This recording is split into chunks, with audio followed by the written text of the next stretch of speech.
it isn't just the fight in Georgia. It is a fight in 47 states as of today. It is a fight against 108 bills racing, not plotting, but racing through largely Republican-led legislatures. I want to play Bishop Reginald Jackson's sound from yesterday, and then he's getting specific about what companies need to do if this is now a moment of choosing. Let me play that, and we'll talk about this on the other side.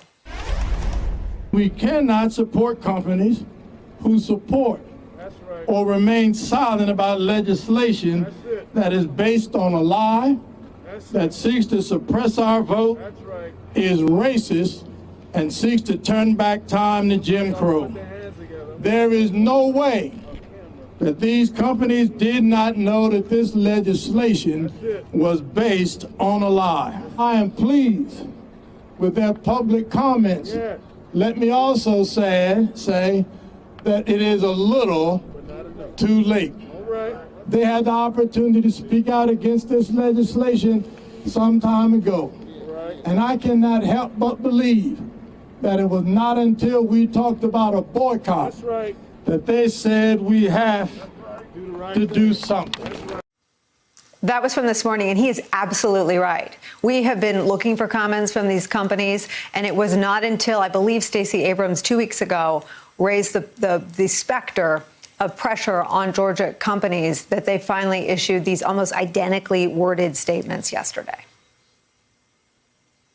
Right, Nicole. And here's the thing. There's also history of this, right? We have the famous story of Coca-Cola putting pressure on white business people in the 1960s because they were initially going to boycott Martin Luther King getting his Nobel Peace Prize in the city.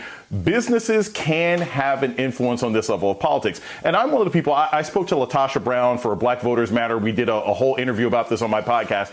Every single bit of pressure needs to be focused on Georgia because symbolically that does end up affecting other places. This state has become ground zero for these issues. If it gets knocked down, if big businesses, if Delta and Coca-Cola and everybody else symbolically say you need to stop this here, other states will be more nervous. And here's the thing, Nicole, what can these businesses do? They can pull back pledge money. They could ask Republican candidates in particular or Republican sitting officials, we want our $5,000. We want our $10,000 back. Athletes can also get involved of these teams. We saw, ask Kelly Loeffler if athletes make a difference one way or another in a state. She literally lost her team over her politics. I would love to see, if Georgia wants to make a law that says you can't give people water in line when they're waiting to vote, I would love to see Matt Ryan, the quarterback of the Falcons, LeBron James, show up in a big Gatorade truck. Oh, we can't give water? We got some Gatorade here for everybody in line. Like, there's things that can be done here, and I think it'll spread throughout the rest of the country if Georgia becomes the place where these laws are pushed back.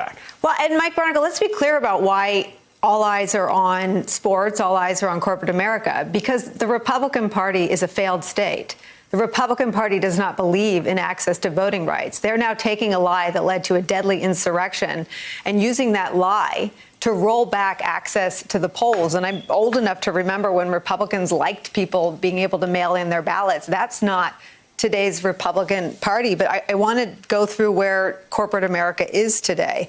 This is a list of companies that have called for action against voting restrictions in the wake of the Georgia bill: Cisco, American Express, Apple, B of A, Microsoft, BlackRock, Merck, Viacom, JP Morgan Chase, Google, Coca-Cola. Here's Tim Cook's statement, head of Apple, quote, "The right to vote is fundamental in a democracy. American history is the story of expanding the right to vote to all citizens, and Black people in particular have had to march, struggle, and even give their lives for more than a century to defend that right. Apple believes that thanks in part to the power of technology, it ought to be easier than ever for every eligible citizen to exercise their right to vote. We support efforts to ensure that our democracy's future is more hopeful and inclusive than its past." Why doesn't big business in America get behind a push in the opposite direction? And that's to say, not just defending against these laws, but why not have corporate America push for voting on our phones?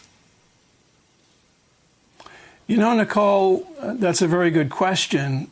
But the root of it, all of it, lies in something that began in the summer and fall of 2016 and thrived for the following 4 years after the election of the former guy.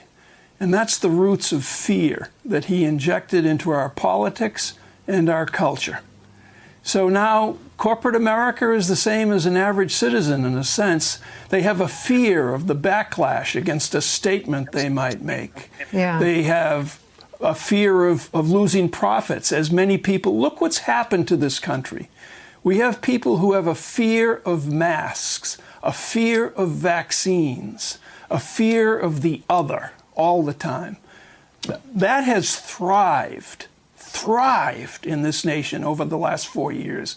And as much attention as we pay to it, we don't pay enough attention to it. So say more. Well, I mean, you can see it. You can see it in the normal course of conversations that people have. I mean, people were afraid to say things to someone they barely know for fear that there'll be a backlash against them. That's on an individual basis. But there's also this thriving market of fear that goes from state to state to state. You know, well, we could cut down on the virus if you'd wear the mask. Wear the mask. Oh, no, I'm not wearing a mask. I'm not wearing a mask because you're afraid that your peers might say something to you. The people you play cards with on a Friday night, all of whom voted for Trump or maybe didn't vote for Trump, but liked the way he talked, liked the way he verbalized their fears of the changing America that we're all a part of. And never underestimate the fear of change in this country. We're late to get to it. It's tough for many people to handle, but it's a fact of life in 2022, as it was a fact of life in 1902 and 1922, when immigrants started arriving on these shores hand over fist. I mean, my parents were immigrants. There was a fear of their parents when they arrived here because they were Irish Catholic and came from a different country and practiced a different religion. So fast forward 110 years, 115 years, and America is still so susceptible to this fear. And it's predominantly prevalent among people who wear skin like I wear today. So, Jason, I think what Mike just did was strip this down to the real world. And what's happening in the real world is that fear is driving support for bills like this. That fear is letting companies that without the scrutiny, without the spotlight, stay silent until days and days and days of scrutiny forces them to speak up and speak out and land on the right side. But I guess my question is, it is pervasive. And Mike just ticked through a couple things. I'd add vaccine hesitancy. It's fear of whatever. I don't know I think the right-wing legend goes that Bill Gates has got their, I don't know what it is, but there is fear of vaccine. I mean, it is so prevalent. How does a win against this Georgia voter suppression law, this law that will have the effect of suppressing the vote, how does that fuel and animate the push against fear? Well, I don't know if it does, Nicole, because the fear has always been unfounded, right? The fear is, you know, some part of racism is fear, but other parts of racism, you just feel like you're better than everybody else. The reason that the white people who were here before didn't like the Irish white people who came over later is because they thought they were better. The reason the white people in America didn't like the Italians when they came over is because they thought they were better. The reason that, you know, certain types of Asian Americans don't like other Asian Americans, Latinos, all of this racism is sometimes based on fear, but sometimes it's just based on a sense of superiority. And when people are operating, whether from fear or a sense of superiority, the only thing you can do is beat them. You can't make somebody less afraid. I can't walk down the street, no matter how charming and considerate I may be, I can't change a bigot's opinion of me, no matter what I do, no matter what I say, no matter how I behave. All I can do is either avoid that person or keep them from harming me and people who look like me. So stopping this bill or convincing people that, hey, if Stacey Abrams becomes your governor, she's not going to take your guns and enslave white people. That's not going to change Marjorie Taylor Greene. It's not going to change anybody in QAnon. So rather than changing people who want to operate off of fear and bigotry, we just have to move past them.